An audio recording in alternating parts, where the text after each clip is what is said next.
Building a scene as magnificent as Dumbledore's office or the many other amazing locations at Hogwarts takes more than wood, nails, plaster and paint. It takes imagination. How do you create a world that's never been seen? Filmmaking by its very nature is a collaborative medium, so you make sure that you have the best people working for you. That's the first thing. For me, and probably for most other designers, there is no real procedure about how you get an idea or where you take it from. Often I find myself staring at a blank sheet of paper. It starts with the script, which acts as a blueprint for the imagination. Working with the director, the production designer conjures up the look of the story and works with the many artisans to create the world of Harry Potter. In the case of Dumbledore, I think initially it was the blank sheet of paper, but then it occurred to me that the brief was, this is the boss, you know, this is the big man, he has the best office.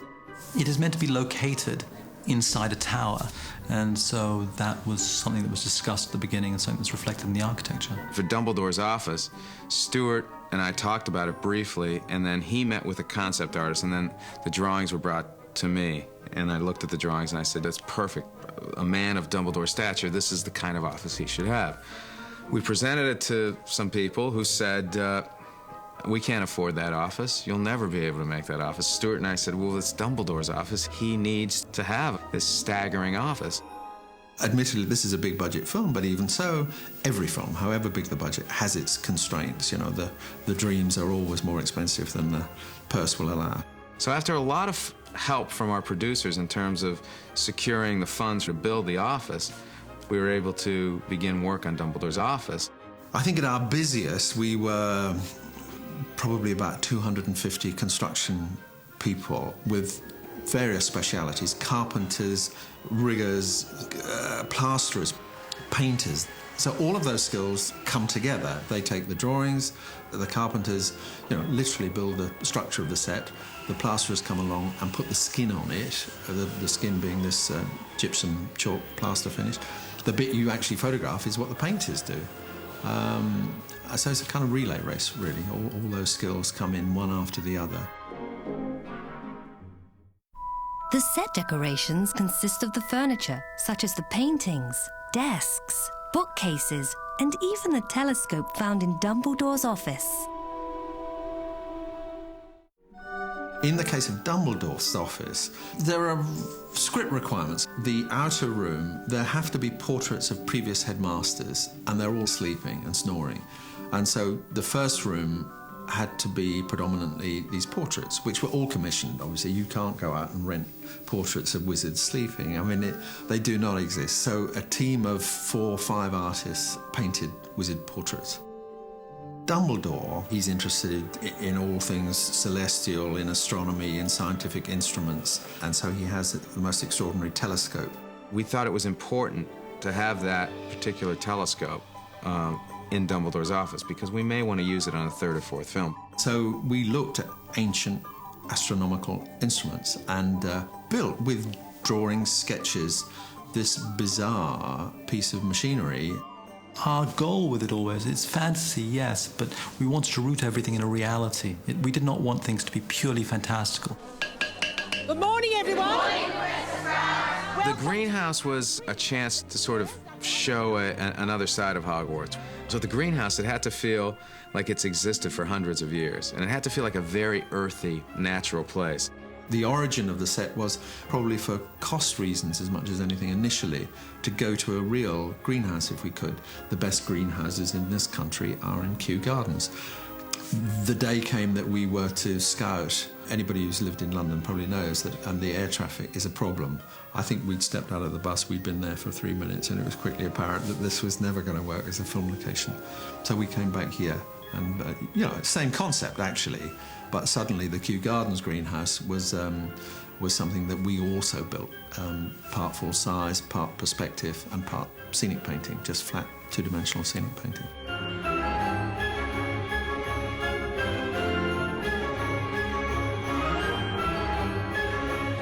Today we're going to repot mandrakes. The script calls for numerous things to fill the bookcases, desks, and other furnishings the set decorator has sourced. Some objects are antiques, some are brand new. It's up to a group of talented people from the props department to find, construct, and place all of these elements. Stephanie McMillan is the set decorator and is therefore largely responsible for colour and for texture.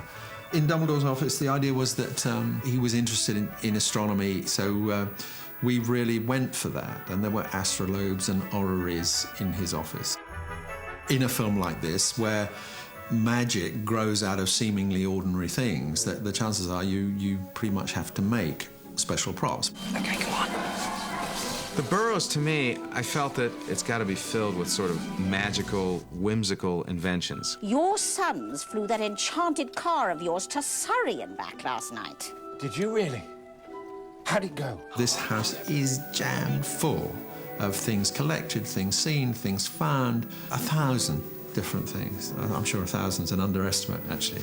And the shopping for that took place over many, many months. Stephanie and her team would go to auctions, and then some of the very special ones, the special clocks, were made by our prop-making department.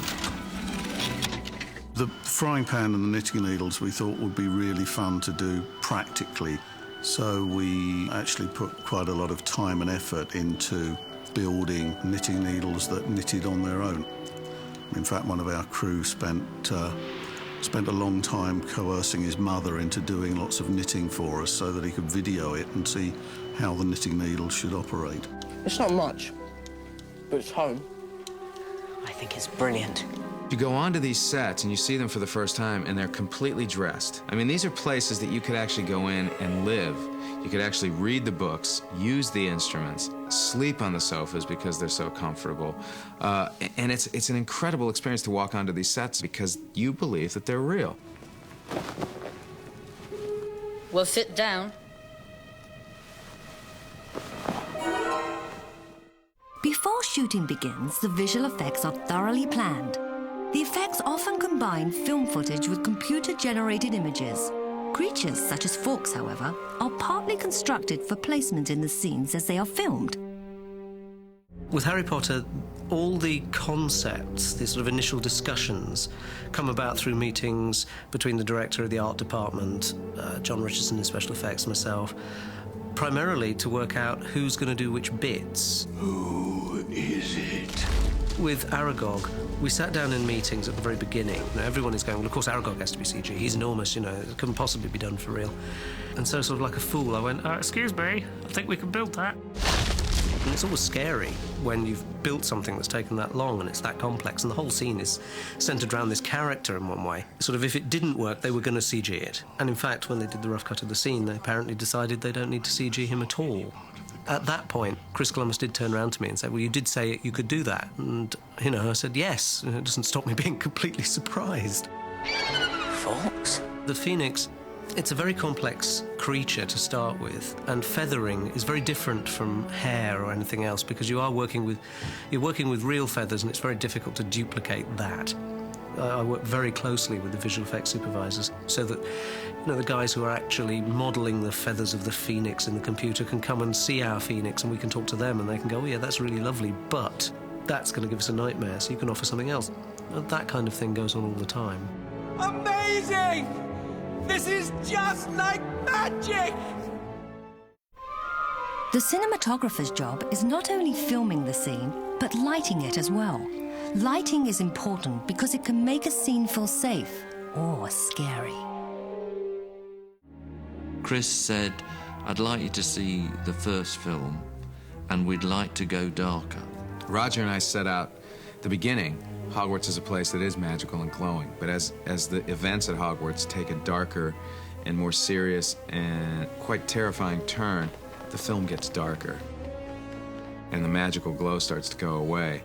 I think dark as a mood, how you achieve it might not entail less light, but it's just allowing the corners of the hall or the staircase to just go off into nothing.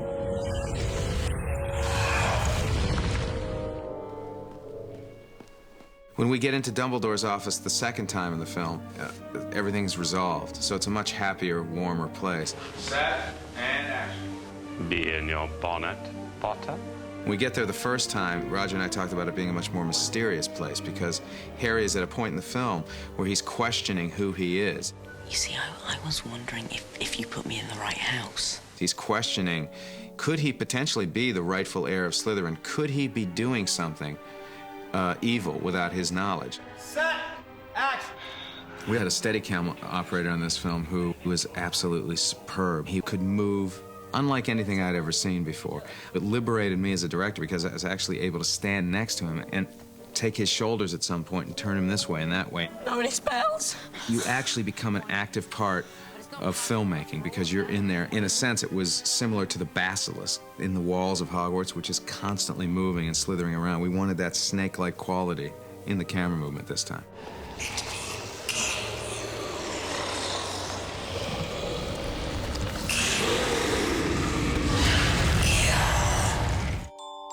Working with the script, the costume designer uses the story as inspiration for their designs, always being mindful that the wardrobe complements the set. Then, hair and makeup are designed to best visually express the personality of each character. As a school treat, all exams have been cancelled. I think Dumbledore is one of those characters who very much had to proceed how he had the way he had already gone. Shall we? Dumbledore is difficult with all that hair. It's uncomfortable, especially with that he used to sit on it. So you'd always have to be there to lift it so that he could sit down. Where have you been? Morning, Weasleys! I thought Mr. and Mrs. Weasley's costumes are some of my favourite costumes that I've ever done. It was a big design exercise, really, doing them, because we knew a lot about them from the books, and we know a lot about where they live from the books. And then Stuart Craig and I kind of discussed ever such a lot about their home life, and we knew all about her knitting, you know, how she loves knitting. And so I think we just went on a wool and tweed adventure, you know. I imagine that Mrs. Weasley has crocheted and knitted and pulled together all these things herself. Lockhart's character. It was very difficult because in the script it tells you that he wears lilac and pink and pale blue and all these sort of colours. And really, within the colour scheme of the Harry Potter film, that doesn't work. It would look vulgar and rather, you know, like the end of the pier sort of look. Can everybody see me? Can you all hear me? Lockhart has the most smashing smile, and Ken's teeth weren't actually perfect, so we had these amazing teeth made. And so when he smiles, they're absolutely perfect, top and bottom, white, dead straight. Lucius Malfoy. We tried a lot of things for Mr. Malfoy, and, you know, that was a tricky one. It's one of the worst things for a hairdresser, is putting a blonde wig on dark hair. We bleached his eyebrows at one point, but it took away that strength of character of his face. It detracted. So we went with the dark eyebrows and the light hair. Mark my words, Potter. One day soon, you are going to make the same sticky end. Once the scene has been shot, the editor is needed to piece the film together. Then, sound effects and music add the finishing touches. Every day the film comes to me, from the shoot the day before, I cut all those pictures together. What a night. 9 raids. 9! Raids? Dad works in the Ministry of Magic, in the Misuse of Muggle Artifacts office. And show that to the director, where he and I massage it into the final story. What I do is I tell a story in pictures. Diagon Alley!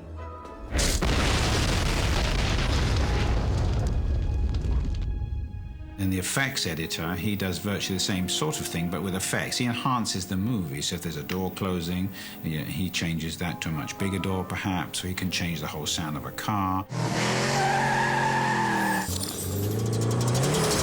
So everybody's sort of making this baby grow and adding pieces, their own pieces, to the final contribution.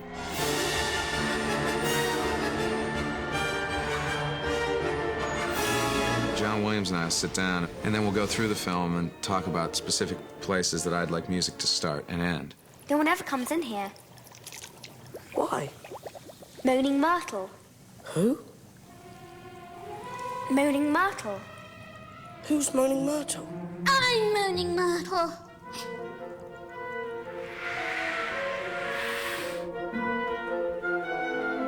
Composing an orchestra score for a film is a labor-intensive process because both Harry Potter films are almost completely scored from one end to another.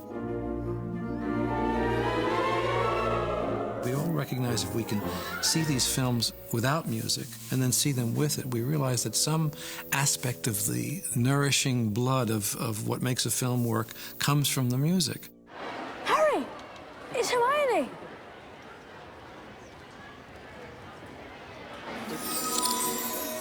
Harry! It's Hermione!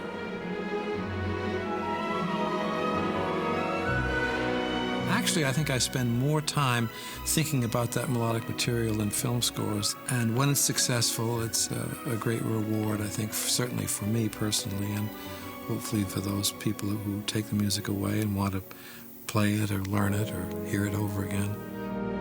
It's the work of many talented people that make the magic finally come to life on film. Now, let's take a peek at the final results.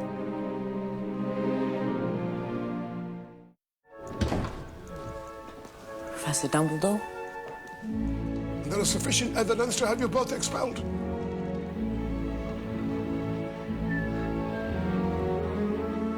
So the Sorting Hat was right. I should be in Slytherin.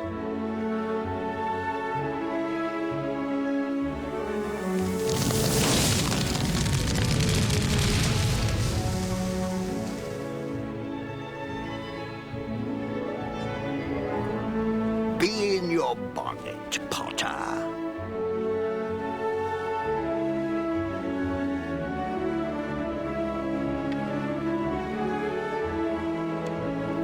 Very well, then. Off you go.